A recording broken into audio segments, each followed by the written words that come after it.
गरीबदास साहब जी कहते हैं, जगत का पेख ना पेखा, धनी का नाम ना लेखा। जो स्वयं आ रहा गोदी में उसका जिक्र भी नहीं, और शंकर भगवान के नंबर बने या ऐसे ही बन रहे हैं इनके नंबर सबके। जैसे ये दास श्री कृष्ण जी, विष्णु जी, शंकर भगवान, हनुमान जी और श्याम जी, इन सब के पुजारी थे। जैसे बच्चे ने तो शिक्षा में पास हो जाए वो बहुत बड़ी उपलब्धि मानी जाती है, तो वो पास हो जाते, शुक्र मना करते अपने भगवानों का। फिर रोजगार प्राप्त हुआ, सर्विस लगी, शुक्र मनाया अपने भगवानों का। संतान में हुई, उस शुक्र मनाया इन्हीं भगवानों का। अब पता चला कि ये तो कुछ दे ही नहीं सकते, ये तो पिछले संस्कार फलें थे, एज इट इज था, नो का नो पूर्व निर्धारित जो लिखा हुआ प्रारब्ध था वही मिल रहा था। और उस पूर्ण परमात्मा कबीर जी हमारे संस्कार भी चेंज कर देते हैं, हमारे पाप का नाश करके हमें सुखी कर सकते हैं, दुख का निवारण कर सकते हैं। ये था वो धनी। कहते हैं जगत का पेख ना पेखा, धनी का नाम ना लेखा। जो सब कुछ करता उसका जिक्र भी नहीं था। अब क्या होता है, अब गरीबदास साहिब जी ने परमात्मा के बारे में कैसा चित्रण किया है अपनी अमृतवाणी में, थोड़ा सा ये वर्णन करते हैं। परमात्मा की ये अमर वाणी है पुण्यात्माओं। जैसे यहाँ आए हुए बच्चे जो सो भी गए, छोटे छोटे बेटा बेटियां, उनके ऊपर भी ये वाणी असर कर रही है, उनके अंदर बहुत कुछ प्रक्रिया कर रही है।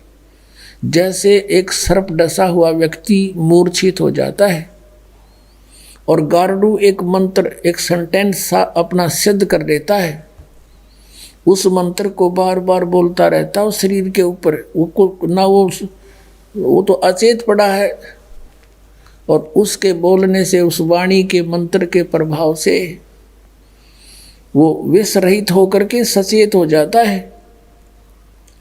और ये वाणी तो सब सिद्ध है परमात्मा सतपुरुष की, और हमारी आत्मा असंख्य जन्मों से सनी पड़ी है इन पापों से। प्रारब्ध के पाप भी बिना गिनती के हैं, और इस वाणी के रह रहकर पाठ और सुनने और सुनाने से, करने से ये आप किसी का ना भी समझ माती पशु पक्षी चींटियों पर भी असर करेगी या, और इन बच्चों पर जो इन पर और शीघ्र करेगी, क्योंकि ये मनुष्य जीवन प्राप्त है। और ये जितने भी पशु पक्षी हैं, जीव जंतु, पेड़ पौधे, घास फूस, ये सभी जीव हैं, ये अपना कर्म भोग रहे हैं। इनके ऊपर भी परमात्मा की यह अमर कथा असर करेगी। इनको शीघ्र अब मनुष्य जीवन मिलना शुरू हो जाएगा। और कलयुग में जहाँ जहाँ इस मालिक की वाणी का प्रचार इब तक ढूंढा ठाओगा परमात्मा, क्योंकि मोबाइल बनवा दिए दाता ने, इसी चिप बनवा दी, इसमें 40 घंटों का सत्संग अमरवाणी आ जाती है। और जहाँ भी कोई बच्चा जैसे यहाँ देखता है दास कोई बेलदारी कर रहा है अपना, यहाँ कोई सेवा करने आ रहे हैं, मोबाइल चल रहा है, काम कर रहे हैं, खेतों में भी अपने जेब में मोबाइल चल रहा है और काम कर रहे हैं, वाणी वहाँ भी चल रहे हैं, सुन रहे हैं, मंत्र चल रहे हैं। तो जहाँ जहाँ ये वाणी फैलेगी उन सब का उद्धार होगा, इस सत्कर मान लेना, और मनुष्य जीवन प्राप्त होगा। आधे से ज़्यादा संस्कार इनके खत्म हो जाएंगे उनके भी, और तुरंत मानव शरीर प्राप्त कराना शुरू कर देगा, क्योंकि हम सभी उस परमात्मा के बच्चे हैं। और उस परमात्मा ने सभी के ऊपर रहम है, सभी के उद्धार की चिंता है, किसकी किस प्रकार होगी, किसकी किस प्रकार होगी, वो सब अब परमात्मा ने सारे फार्मूले लगा देने हैं। क्योंकि अब ये वो मोक्ष समय आ गया जो परमात्मा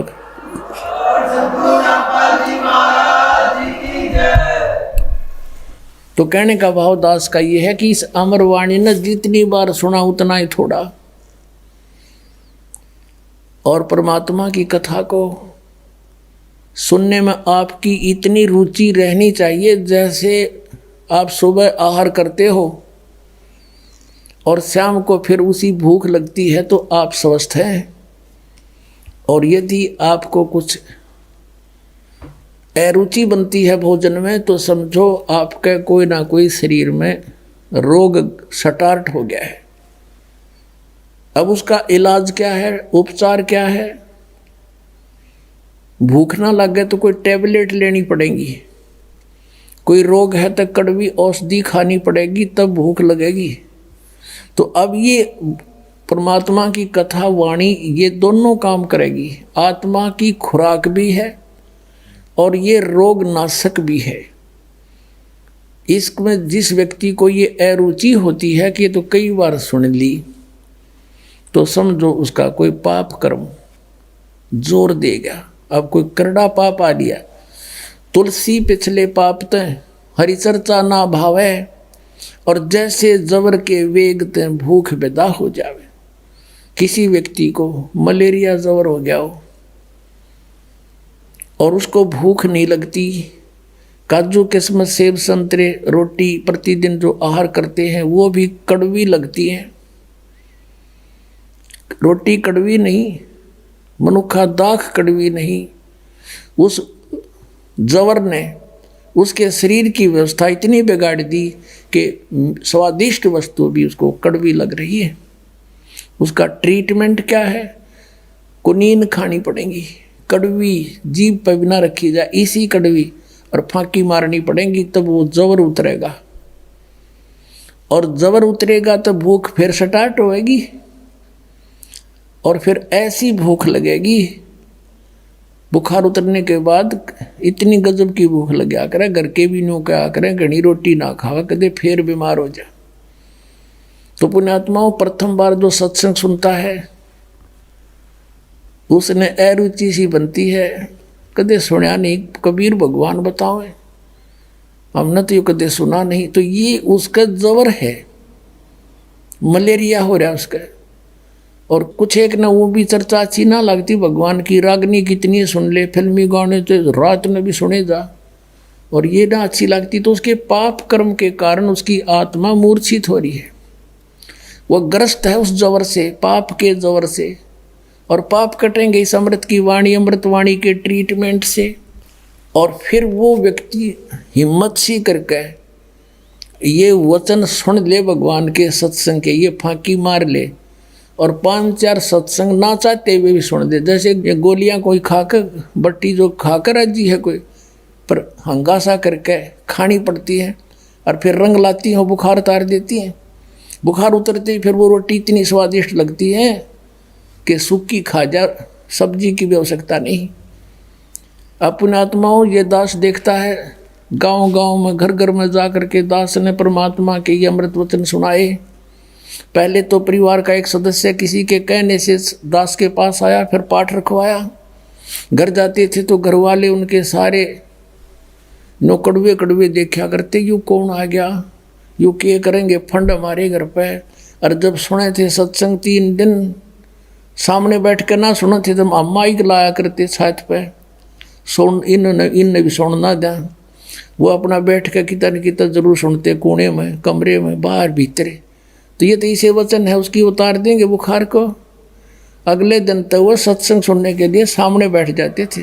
और फिर वही व्यक्ति जो सुनना भी पसंद नहीं करे थे, 100-100 किलोमीटर जाकर सत्संग सुनने आया करते, वह भूख जागी उनके, वह पाप कट गए, वह बुखार उतर गया पाप कर्मों का। इस वाणी में इतनी प्रबल शक्ति है, भगवान की वाणी है, कबीर भगवान की गॉड गिवन है, गरीबदास जी को दी उन्होंने, आगे लिखवाई, भगवान का दिया हुआ ये वो मंत्रित ग्रंथ है।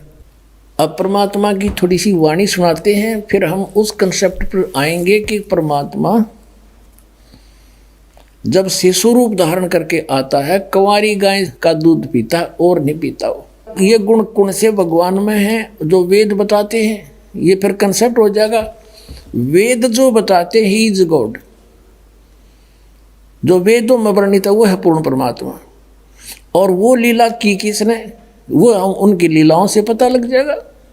श्री राम को हम भगवान मानना थे, वह देख लियो, श्री कृष्ण ने मानने थे, उनमें देख लियो, जब लीला पा जाता है। और कबीर साहब की लीलाओं में जो के तो विद्वान आपको दिखाएंगे 600 वर्ष पहले लिखे हुए, और वेदों में आप पढ़ ही रहे हो। अब देखना, अब सुनाते हैं आपको। जब नीमा ने परमात्मा को गोदी में लिया, पुण्यात्माओं, जिस परमात्मा के लिए मंसूर जैसे महापुरुष ने अंग अंग कटवा लिया, लेकिन भगवान का मार्ग छोड़ा नहीं।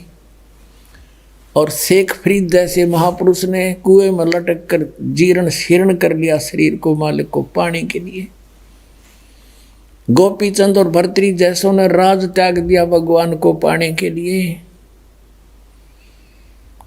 और वो परमात्मा एक सहज स्वभाव से और उस पुण्यात्मा के सीने से लगा हुआ बालक रूप में, अब पुण्यात्मा बर्फ के डले पर, बर्फ की डली पर, सिल्ली पर स्वाभाविक हाथ टिक जावे तो भी उसका स्वभाव है ठंड करने का, और आसपास रखी हो तो भी उससे एक ठंड की लहर निकलती है। तो ये सुखदाई परमात्मा है। जब आत्मा के निकट आ जाता है उसके पाप दूर भाग जाते हैं, निष्क्रिय हो जाते हैं उस समय।